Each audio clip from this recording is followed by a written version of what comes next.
stories were told around the campfire in Ahanta about the stolen children, and that one day their children's children will return. And we were the return of those stolen children.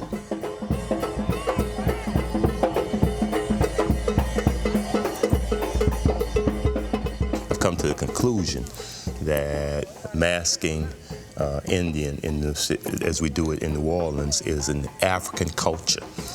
It has its roots in Africa, and it was carried on in New Orleans because of the Black Code, or Code de Noir, which was the French law at the time.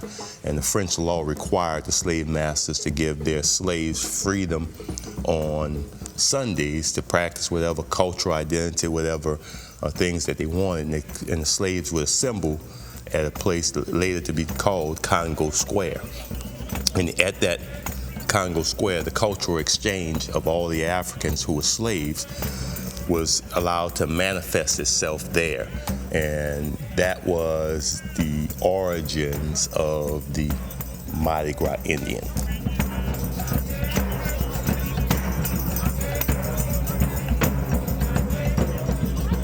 In my opinion, there is a misconception about the Native Americans' role in our culture.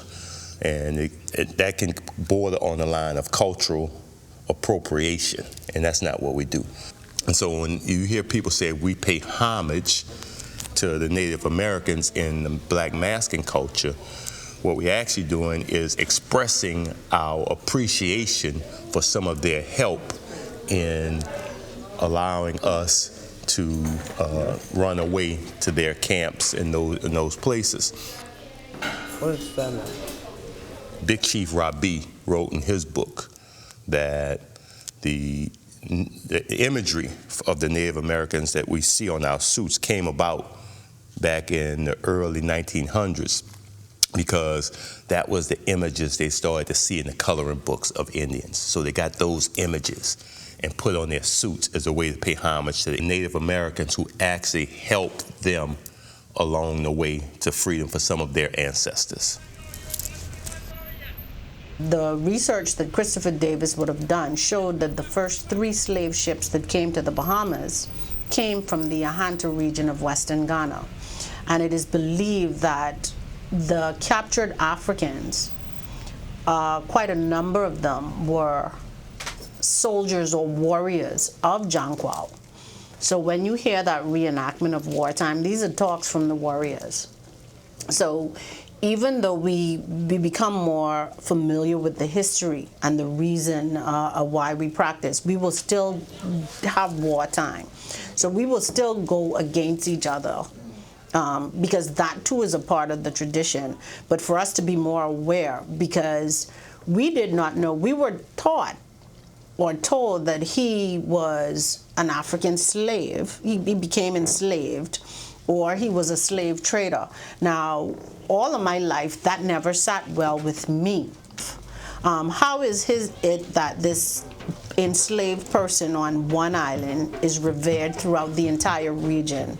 It just did not add up. And the research shows why that never added up.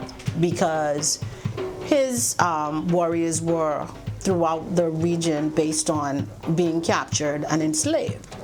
And the commemoration, for his name to resonate throughout the entire region, shows the power that he had in the Ahanta region and fighting against the Dutch and the Portuguese for the eradication or enslavement of his people. And the research shows that during his time, there was no history of enslavement during that time.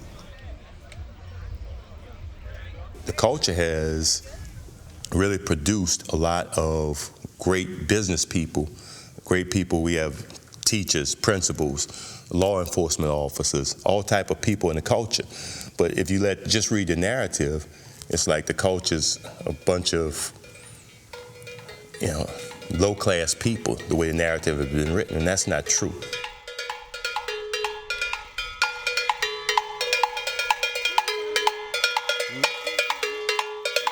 One of the other things that we were able to find out is the ringing of the cowbells. The cowbells are used in the traditions in Ahanta to summons up the spirit of the ancestors. And cowbells are a very important part of Junkanoo, cowbells and drums. And we did not know, but our bellers are the strongest persons in Junkanoo. They are the ones that literally go non-stop with huge costumes, and the belling of the enslaved Africans back in the day, they did that to try to summon the spirit of Jankwao to come and rescue them and take them back home. The culture is the ancestors invest into our spirit and really gets us involved. And that's why the drum beats are the first thing that really captures your attention. The drum beats and the feathers and the flags and the movement really capture your attention. But after your attention is captured, then it's up to you to create your own vision. But the culture's ever evolving. When we went to Ghana and when we went to the fort in Pocasoo, Princess Town, where he defended, I was brought to tears, right?